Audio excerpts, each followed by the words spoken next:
Nah, Bapak Ibu yang dikasihi oleh Tuhan Yesus Kristus,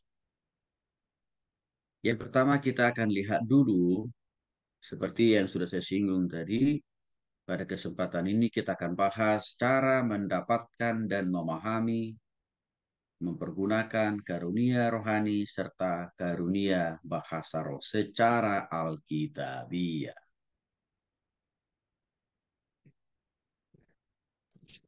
Saya mau jelaskan dulu kepada kita arti karunia rohani secara etimologi. Secara etimologi itu maksudnya Bapak Ibu secara definisinya secara umum, ya. Definisi arti karunia rohani secara etimologi atau secara umum. Secara etimologi bahasa roh disebut dengan istilah karisma. Ya, karunia rohani dalam bahasa Yunaninya sebenarnya disebut dengan istilah karisma. Yang kalau kita terjemahkan dalam bahasa Indonesia, karisma itu sama dengan karunia, karunia rohani. Nah, karisma itu berasal dari kata dasar karis dalam bahasa Yunaninya, yang artinya pemberian. Cuma-cuma, gratis atau anugerah dari Tuhan. Semua karunia-karunia rohani itu, termasuk karunia bahasa roh, adalah anugerah atau pemberian cuma-cuma alias gratis dari Tuhan. Bukan dari ketua sinode. Bukan dari bisop juga. Apalagi dari Evorus. Dia nggak punya hak memberikan karunia-karunia Ah, bisa rohani David itu. kan? Termasuk juga, ya, karunia bahasa roh. Lalu bagaimana dengan Bapak Ibu Pendeta? Apalagi ketua sinodinya aja nggak punya, bisopnya aja nggak punya otoritas memberikan karunia-karunia rohani termasuk bahasa roh. Apalagi Pak Pendeta, Ibu Pendeta. Lalu bagaimana dengan Paus? Sama. Dia juga nggak punya hak, nggak punya kuasa dia memberikan karunia-karunia rohani, termasuk karunia bahasa roh. Maka dari etimologi bahasa roh, karunia-karunia rohani dapatlah sementara kita simpulkan satu kesesatan terbesar hari ini yang terjadi. Kalau ada pendeta-pendeta, kalau ada pastor, kalau ada romo, kalau ada ketua-ketua sinode, melatih jemaatnya supaya bisa berbahasa roh tiap minggu. Itu salah satu penyesatan terbesar yang hari-hari ini sedang masuk. Karena karunia-karunia rohani termasuk karunia bahasa roh itu dari Tuhan. Nanti akan kita bukakan ayat-ayat Alkitab. Dan kan dikatakan di sini cuma-cuma. Nggak perlu ikut latihan. Nggak perlu ikut training.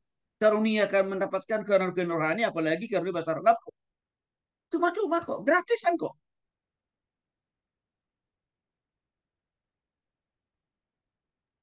Ya Bapak Ibu ya. Lalu arti lain daripada cuma-cuma atau anugerah di sini adalah tergantung kepada siapa pemberinya. Dalam hal ini pemberi karunia-karunia rohani dan bahasa roh itu Tuhan. Artinya apa? Kita berdoa, berpuasa 40 hari 40 malam sampai jungkir balik seperti anak kecil. Memaksa Tuhan supaya Tuhan berikan kita karunia bahasa roh misalkan. Kalau Tuhan tidak ngasih, nggak bakalan dapat. Kalau Tuhan tidak beri, nah, karena tadi pemberian dari Tuhan. Artinya apa? Otoritas Tuhan, hak prerogatifnya Tuhan memberikan itu kepada orang per orang tertentu. Asal dia sudah sungguh-sungguh bertobat terima Yesus. Kalau kita selalu ngotot doa puasa bertahun-tahun, ya, supaya dapat karunia-karunia rohani teristimewa karunia bahasa roh, itu kesesatan sebenarnya. Artinya apa? Itu adalah salah satu bentuk dosa loh. Bapak Ibu. Apalagi tadi yang melatih jemaatnya, ya, supaya bisa berbahasa. Lebih sesat juga itu. Karena dia, Pak Pendeta, Ibu Pendeta itu mengambil otoritas Tuhan yang notabene bukan haknya, bukan otoritas. Karena tadi karunia itu kan anugerah, pemberian cuma-cuma, ya dari Tuhan. Jadi nggak bisa kita paksa. Ya tergantung hati dan pikiran Tuhan sebagai sumber karunia-karunia rohani itu kok. Nggak.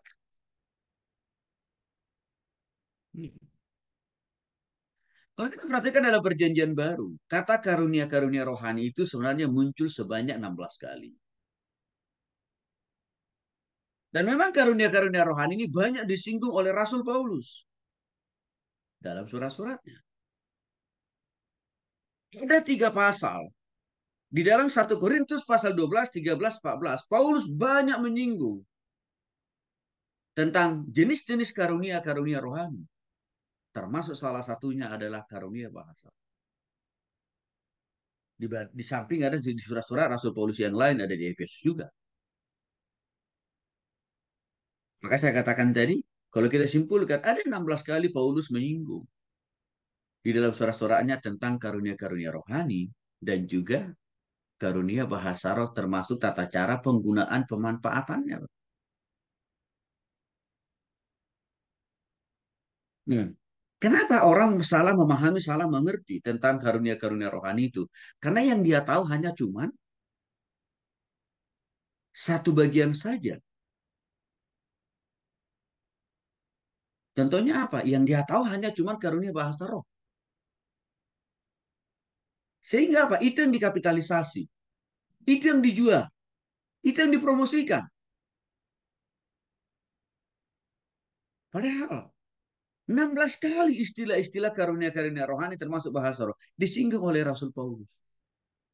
Maka kalau orang hanya memahami satu saja karunia rohani termasuk misalkan karunia bahasa roh, maka tidak akan mungkin pemahamannya dia tentang karunia rohani itu termasuk karunia bahasa roh menjadi, karena kenapa? Pemahamannya terlalu sempit, kecil, rendah, dangkal. Maka untuk itu Bapak Ibu saya dalami dulu semua ayat-ayat pasal-pasal yang disinggung oleh Paulus tentang karunia-karunia rohani termasuk karunia bahasa roh. Itu saya baca, saya pelajari. Tujuannya apa? Supaya saya bisa memahami karunia rohani itu dengan secara alkitabiah, termasuk juga karunia bahasa roh. Nah, banyak orang hanya mencaplok salah satu dari isi Alkitab yang dia suka, lalu yang lainnya dia buang. Maka muncullah pemahaman dan pemikiran yang salah yang akhirnya memproduk ajaran dan khotbah yang sesat yang juga akan menurunkan atau memproduk pola hidup dan pikiran orang menjadi bengkok di hadapan Tuhan. Secara harafiah, sekali lagi Bapak Ibu, dalam bahasa Yunani, tadi karunia-karunia rohani itu adalah karisma. Dan saya harus terus ingatkan, arti daripada karunia rohani, termasuk karunia bahasa roh adalah pemberian Tuhan. Anugerah dari Tuhan. Yang artinya hanya Tuhan yang berhak, yang berotoritas untuk memberikan karunia-karunia rohani itu, termasuk karunia bahasa roh itu kepada orang per orang. Yang artinya, tanpa kita minta, tanpa kita paksa Tuhan memberikan karunia-karunia itu, tergantung Tuhan. Karunia mana yang membuat kita efektif dan produktif melayani di dunia ini, maka itulah yang Tuhan kasih. Jadi orang mendapatkan karunia-karunia rohani, termasuk karunia bahasa roh, bukan karena hasil permintaan doa puasa, kan? Itu memang anugerah yang diberikan Tuhan kepada orang per orang. Sesuai dengan kehendak Tuhan. Asal dia sudah sungguh-sungguh percaya kepada Kristus. Maka dalam 1 Korintus ayat 12, 1 Korintus pasal 12 ayat 5 sampai 7 mengatakan, dan ada rupa-rupa pelayanan. Tetapi satu Tuhan. Ini saya sudah singgung minggu lalu. Nasibnya banyaknya gereja-gereja, denominasi, persekutuan, apapun itu namanya. Kalau ajarannya masih sesuai dengan firman Tuhan, itu juga dikehendaki Tuhan. Maka dengan demikian tidak boleh kita menghakimi, mendiskreditkan, mengucilkan, sesat menyesatkan dengan kehadiran denominasi, gereja, persekutuan, persekutuan lain. Sesuai firman Tuhan, Bapak Ibu. Pengajarannya nggak boleh. Kita harus melihat itu bagian dari karya pekerjaan Tuhan. Karena dikatakan ada rupa-rupa pelayanan, tapi berasal dari Tuhan. Maka kita tidak boleh menjadi hakim tunggal untuk menghakimi semua denominasi dan gereja-gereja yang ada di Republik ini, bahkan nggak boleh. Selagi ajarannya sesuai firman Tuhan, kita harus tunduk pada firman Tuhan bahwa memang itu diizinkan oleh Tuhan. Kecuali kalau ajarannya sudah sesat, lain cerita itu Bapak Ibu. Enam, dan ada berbagai-bagai perbuatan ajaib, tetapi Allah adalah satu yang mengerjakannya semuanya dalam semua orang. Ini bicara masalah mujizat. Masih memang terus menerus akan Tuhan terus lakukan, Tuhan terus kerjakan, Tuhan terus tunjukkan sampai Tuhan Yesus datang kedua kali. Disitulah akhir daripada mujizat. Maka dengan demikian kita tidak boleh juga seujon langsung menghakimi kalau orang dikasih Tuhan karunia untuk menyembuhkan orang sakit lalu sembuh lalu langsung kita tuh itu ajaran sesat. Nggak boleh. Kalau proses tata cara orang itu melakukan karunia penyembuhan itu sesuai dengan firman Tuhan dan hidup orang itu juga sama dengan Kristus, itu juga berasal dari Tuhan. Kecuali kalau misalkan orang itu memakai kekuatan-kekuatan okultisme atau kekuatan dari simbolis. Nah, itu kita harus ingatkan. Tapi kalau sesuai prosedur tata cara penyembuhan dilakukan itu sesuai dengan firman Tuhan, tidak boleh kita menghakimi, wah gereja yang itu sesat itu. Tidak boleh Bapak Ibu. Karena dikatakan ada berbagai-bagai perbuatan ajaib. Allah yang sama juga kok yang mengerjakan. Ayat 7. Tetapi, nah ini dia nih, bicara masalah karunia-karunia rohani. Kepada tiap-tiap orang nih, tiap-tiap orang dikaruniakannya penyataan roh. Penyataan roh itu bahasa lain daripada karunia-karunia rohani.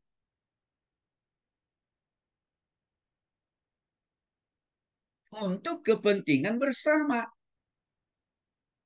Artinya apa? Ya, ayat ini menegaskan semua karunia-karunia rohani termasuk bahasa roh. Itu asal usulnya, sumbernya adalah Tuhan. Dan Tuhan yang sama juga yang paling berhak untuk mendistribusikan itu, membagikan itu, menaruh itu di dalam diri orang, setiap orang, di dalam diri setiap orang yang bersungguh-sungguh percaya kepada itu. Sangat perlu kita latihan berbahasa roh tiap minggu. Dan tidak boleh juga kita melatih orang untuk berbahasa roh dengan mengejanya. Tiap ibadah nggak boleh. Karena itu hak Tuhan. Bukan hak Pak Pendeta. Apalagi tadi ketua sinode Eporus atau Bisu. Termasuk Paul. Dan kalaupun kita diberikan karunia-karunia itu atau penyataan roh itu dikatakan di sini harus digunakan untuk kepentingan bersama. Maksudnya kepentingan bersama untuk memuliakan nama Tuhan, untuk meninggikan nama Tuhan, untuk membuat kita semakin efektif dan produktif melayani Tuhan. Maka dengan demikian Bapak Ibu yang dikasih oleh Tuhan Yesus Kristus. Kalau kita diberikan karunia berbahasa roh, itu tidak boleh digunakan untuk kesombongan rohani. Tidak boleh juga itu dipakai untuk menghakimi orang yang tidak bisa berbahasa roh. Tidak boleh. Karena itu lari dari makna dan tujuan kepentingan bersama.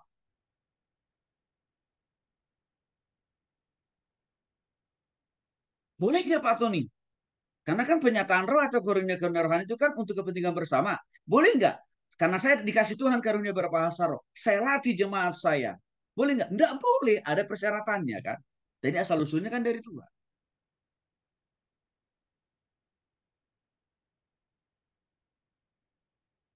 Nah ini harus dipahami. Karena saking minimnya dan rendahnya dangkalnya pemahaman hal ini selama ini. Bapak Ibu. Ini selalu terus terulang kesalahan itu. Yang memang penyalahgunaan, kesalahpahaman dalam memaknai dan mengerti karunia-karunia rohani dan bahasa itu sudah pernah terjadi ribuan tahun yang lalu. Lebih dari ribuan tahun yang lalu. Itu di jemaat di Korintus. Dan itu dijumpai oleh Paulus waktu itu. Dan Paulus sudah ingatkan mereka. Tapi kecenderungan orang-orang Kristen di zaman ini selalu senangnya mengulangi dosa yang sama yang sudah pernah diingatkan oleh Tuhan di dalam kitab PM dan PB. Salah satu contohnya di sini adalah kesalahan jemaat di Korintus dalam menyalahgunakan karunia bahasa roh. Itu yang sekarang ini banyak diteruskan oleh sebagian besar orang Kristen. Ini juga salah. Yang seharusnya, kalau Alkitab menjelaskan kepada kita perbuatan yang benar dan dampaknya, termasuk juga contoh perbuatan yang salah dan dampaknya, itu kan semua mau memberikan kita pembelajaran sebenarnya. Bagaimana dari perbuatan yang salah itu pasti mendatangkan hukuman. Maka kita diingatkan oleh Tuhan lewat firman Tuhan. Jangan kamu berbuat salah ya. Karena nanti hukumannya kamu akan alami seperti itu. Tapi sekali lagi Bapak Ibu. Kekristenan selalu senang mengkopi tindakan perbuatan yang salah. Nah, kenapa itu terjadi? Karena tidak paham tentang firman Tuhan. Nah, itu kita masuk lebih jauh lagi tentang apa arti karunia-karunia rohani secara kita ya. Ya, karunia rohani adalah kemampuan khusus. Lagi-lagi yang diberikan oleh Tuhan atau Allah bagi orang yang sudah sungguh-sungguh bertobat dan menerima Yesus di dalam hatinya secara pribadi. Dengan satu motivasi dan tujuan kenapa Tuhan memberikan karunia-karunia rohani itu, mungkin juga salah satunya karunia berbahasa roh, supaya orang itu semakin efektif, semakin produktif dalam melayani Tuhan. 1 Korintus pasal 12 ayat 11. Tetapi semuanya ini dikerjakan oleh roh yang satu dan yang sama. Yang memberikan karunia karunia kepada tiap-tiap orang secara khusus Bapak Ibu. Pribadi-pribadi. Seperti yang dikehendaki oleh Tuhan. Saya mau jelaskan lebih dalam lagi arti dari 1 Korintus pasal 12 ayat 11 ini. Sekali lagi Bapak Ibu, karunia rohani adalah kemampuan khusus yang diberikan oleh Allah bagi setiap orang. Artinya apa? Kita nggak boleh mencaplok, mengcopy paste karunia-karunia rohani yang Tuhan kasih kepada orang lain untuk menjadi karunia kita juga. Nggak boleh. Karena itu hanya pemberian Tuhan. Contoh, kalau Bapak Ibu dikasih Tuhan karunia berbahasa roh, tidak boleh memaksa orang lain, melatih orang lain, mengejak bahasa roh yang Bapak Ibu untuk orang lain ikuti, tidak boleh. Karena itu melanggar haknya Tuhan.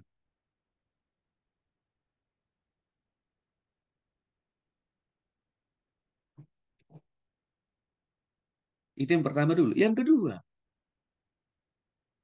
karunia-karunia rohani itu syaratnya jelas. Orang itu harus sungguh-sungguh bertobat terima Yesus. Nah, selalu yang jadi pertanyaan saya, bagi oknum-oknum hamba-hamba Tuhan, para pelayan Tuhan, yang senang mengejar-ngejar karunia-karunia rohani termasuk karunia bahasa roh, bahkan melatih jemaatnya. Pertanyaan saya begini, apakah dia tahu? Kayak dia sungguh-sungguh dia injili jemaat-jemaatnya itu bertobat terima Yesus. Ini dia nggak ada perhatikan Bapak Ibu. Langsung ngegas aja gigi empat. Ngurah terus tiap minggu.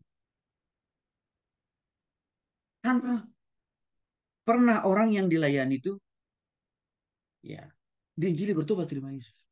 Saya punya keyakinan. Kenapa masih subur penyalahgunaan pemahaman tentang karunia bahasa roh? Karena banyak orang-orang yang belum bertobat pada Kristus. Sehingga bahasa roh yang mereka pakai itu bukan bahasa roh kudus, bukan. Tapi bahasa setan sebenarnya. Karena akhirnya apa? Menyalahi prosedur Tuhan. Baik dalam hal mendapatkannya dan juga apa? Menggunakannya. Ujungnya apa? Menghakimi orang lain. Karena saya juga menemukan Bapak Ibu. Orang yang gemar berbahasa roh. Hidupnya, perilakunya, perbuatannya, pangalahonya. Nggak bertobat. Itu saya banyak menemukan orang-orang begitu.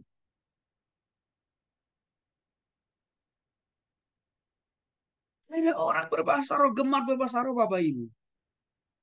Nikahnya 2 kali. Bukan karena suaminya mati, enggak. Dipecat. Lalu diam-diam dia selingkuh dengan pria lain lagi. Itu tukang berbahasa roh ini. Lalu saya cek usahanya, bisnisnya, pekerjaannya. Aduh, tukang tipu.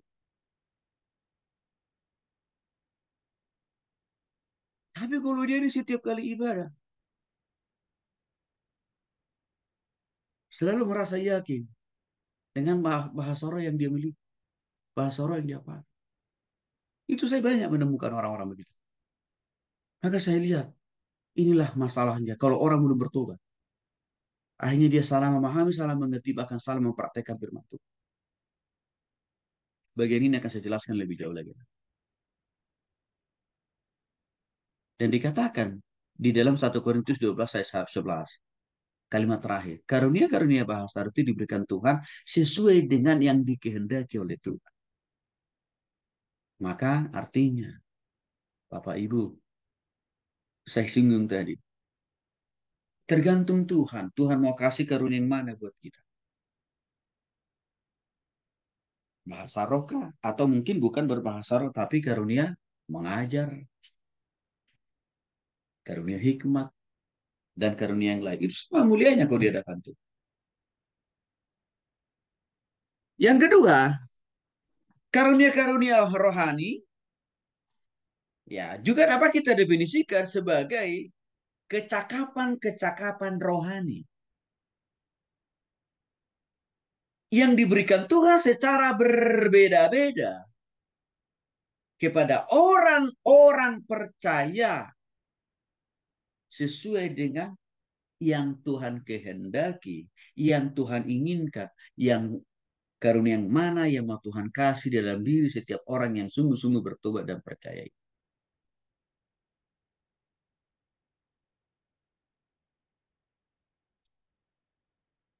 Maka dalam hal ini kita nggak boleh memaksa Tuhan supaya mendapatkan karunia A. Misalkan karunia bahasa roh, nggak boleh. Kan tergantung Tuhan. Nggak usah kita minta pun, nggak usah kita mohon pun, nggak usah kita berdoa pun, Tuhan kasih kok. Sesuai dengan karunia-karunia yang paling menurut Tuhan membuat kita efektif melayani. Makanya saya katakan tadi, nggak perlu buang-buang waktu untuk berdoa dan berpuasa supaya mendapatkan karunia-karunia rohani termasuk juga karunia berbahasa roh. Nggak perlu. Itu menyalahi firman Tuhan. Ya. Apalagi orang-orang yang suka melatih dan mengajar jemaatnya supaya bisa berbahasa roh. Makin sesat pula itu. Karena dia sepertinya mewakili Tuhan. Rasul Paulus, saya sudah singgung tadi Bapak Ibu. Di dalam semua surat-suratnya tentang karunia rohani. Nggak pernah Rasul Paulus memberikan karunia-karunia rohani itu kepada orang-orang yang dilayani terhadap murid-muridnya. Nggak pernah loh. Tapi dia mengatakan semuanya itu otoritas Tuhan yang memberikannya kepada orang per orang. Sesuai dengan yang dikehendaki Tuhan. Supaya orang itu makin efektif melayani Tuhan. Maka ujung-ujung daripada setiap karunia rohani itu termasuk karunia bahasa roh itu Bapak Ibu. Harus untuk membuat pekerjaan Tuhan lebih efektif, lebih berdampak. Harus membuat kita ya makin maksimal di tangan Tuhan dalam memberitakan ini. Nah, kalau kita mau bandingkan bagi sekelompok orang yang selalu menguber-uber, mencari-cari karunia bahasa roh, apa yang terjadi? Justru seringkali mereka menyalahgunakannya dengan menjadi kesombongan rohani. Bahkan dipakai untuk menghakimi, mendiskreditkan orang lain yang tidak bisa berbahasa roh. Kau belum bertobat, kau tidak masuk surga. Coba tuh. Padahal sini dikatakan, dipakai itu untuk membangun kok. Kita lihat Roma pasal 12 ayat 4 sampai 6. yang mengatakan sama seperti pada satu tubuh kita mempunyai banyak anggota. Contohnya kita punya tangan, kaki, mata, hidung, mulut, telinga. Walaupun panca indera kita ini begitu banyak, tetapi mereka berkolaborasi di dalam satu tubuh kita.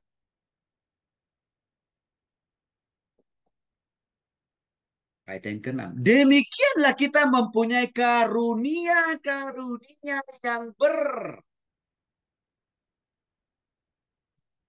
berlain-lainan. Ya, menurut kasih karunia yang dianugerahkan kepada kita. Apa artinya di sini, Bapak Ibu? Bahwa memang itu karunia itu diberikan Tuhan secara berbeda-beda, berlain-lainan, antara satu dengan yang lain beda-beda. Dan itu dianugerahkan alias diberikan, didistribusikan kepada kita oleh Tuhan sendiri pada waktu kita sungguh-sungguh bertobat. Maka ini yang menjadi dasar dan alasan Alkitab. Meminta supaya karunia orang lain menjadi hak kita, ada dalam diri kita, itu satu kesalahan. Ikut-ikutan, Bapak Ibu, berbahasa roh seperti yang orang lain lakukan. Padahal Tuhan tidak memberikan karunia bahasa roh itu kepada kita, itu satu kesalahan. Melatih orang-orang lain untuk memiliki karunia berbahasa roh misalkan. Supaya semua jemaat dan pengerja di gereja kita itu bisa memiliki, bisa mampu